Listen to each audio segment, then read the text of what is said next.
Mais tu penses que tu as le contrôle sur ton équilibre mental, mais le stress quotidien de la vie de tous les jours commence à peser sur ton moral. Puis tu as l'impression que c'est juste toi qui te sens comme ça, que les autres, ils ont l'air à contrôler tout ça. Ben écoute, moi aussi, je pensais ça. Je pensais que je faisais tout pour vraiment gérer mon stress, pour évacuer mon stress relié à mon métier de policière. Mais en fin de 2013, j'ai commencé vraiment à ressentir un énorme stress, surtout au travail, jusqu'à même m'en faire des crises de panique vraiment sur les appels au travail. Que ça m'a... J'ai pas eu le choix d'arrêter de travailler pour essayer de comprendre ce qui se passait. Naturellement, j'ai eu recours à un psychologue, j'ai été diagnostiquée avec un stress post-traumatique. Ça faisait 22 ans que j'étais policière sur la route. J'avais accumulé pas mal de stock avec ces 22 années-là. Puis, naturellement, avec son aide, on a travaillé vraiment beaucoup de traumas que j'avais accumulés. Et j'ai été capable d'apprendre à gérer mon stress. J'ai été capable de gérer un peu mon anxiété. Au début, j'ai de la misère à conduire mon véhicule. Puis, j'ai été capable éventuellement de retourner travailler, mais j'ai pas eu le choix de terminer ma carrière dans un bureau parce que ma condition ne permettait pas de retourner sur la route. Mais la psychothérapie a fait qu'on a pu travailler tous ces traumas-là. J'ai pu reprendre le contrôle de ma vie et d'avoir des outils aussi pour contrôler, pour gérer cette anxiété-là et même la dépression qui vient avec. J'ai également fait un séjour de 30 jours à la maison La Vigile, qui est une maison pour les porteurs d'uniforme. C'est un 30 jours vraiment de répit avec des ateliers pour apprendre justement plein de choses sur soi-même et comment gérer son stress et avoir une confiance en soi, l'estime de soi et tout ça. Ça a été le plus beau, je pense que ça a été le plus beau cadeau que je me suis offert. Fait que ça m'a beaucoup aidé à comprendre aussi que j'étais pas toute seule là-dedans. T'sais, on l'entend souvent quand on file pas, ah, mais t'es pas toute seule. Mais je l'ai vraiment ressenti quand je suis allée là-bas. On était toutes pareilles là-bas. Il n'y avait pas de jugement, fait que ça m'a aidé à ressentir que, OK, j'étais vraiment pas toute seule. Et également, je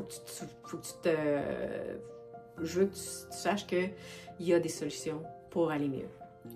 Puis, à défaut d'avoir une professionnelle, ben, je vais te donner 5 conseils, okay, qui m'ont aidé moi à vraiment reprendre le contrôle de ma santé mentale, mais qui peut t'aider vraiment facilement puis qui coûte absolument rien. Alors le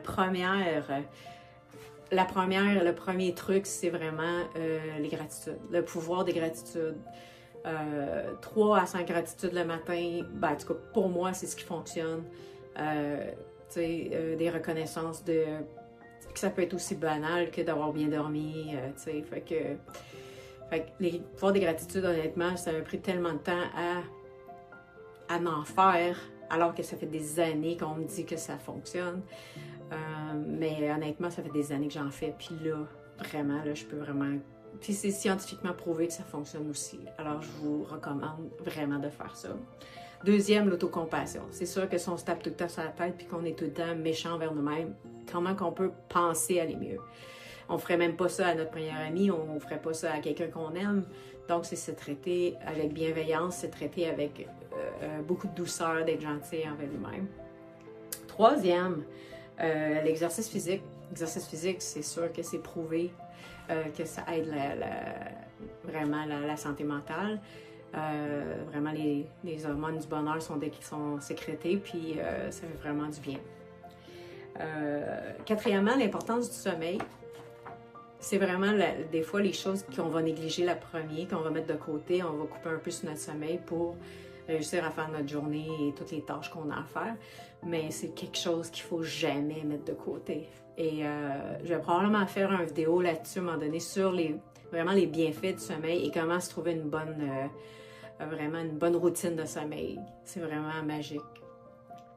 Et le cinquième truc, je te dirais, c'est la nature.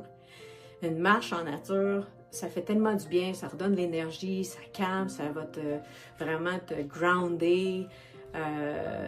C'est incroyable. Alors, ces 5 trucs-là, écoute, pour moi, m'ont aidé vraiment à...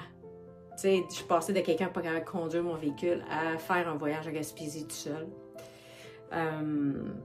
Ça t'amène de l'indépendance, ça m'a amené d'être plus forte mentalement, même capable de voir mes automatismes, puis d'être capable de régler ça en amont, au lieu d'attendre vraiment d'être dans le rouge, ben de régler ça avant de tomber justement dans le rouge.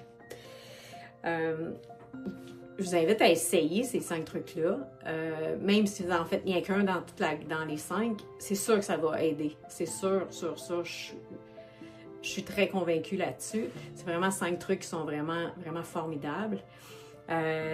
Puis, je t'invite à rester aussi à l'affût parce que dans la prochaine vidéo, je vais te révéler pourquoi l'alimentation à base de plantes peut t'aider à avoir plus d'énergie. Fait que j'ai bien hâte de te revoir. À bientôt!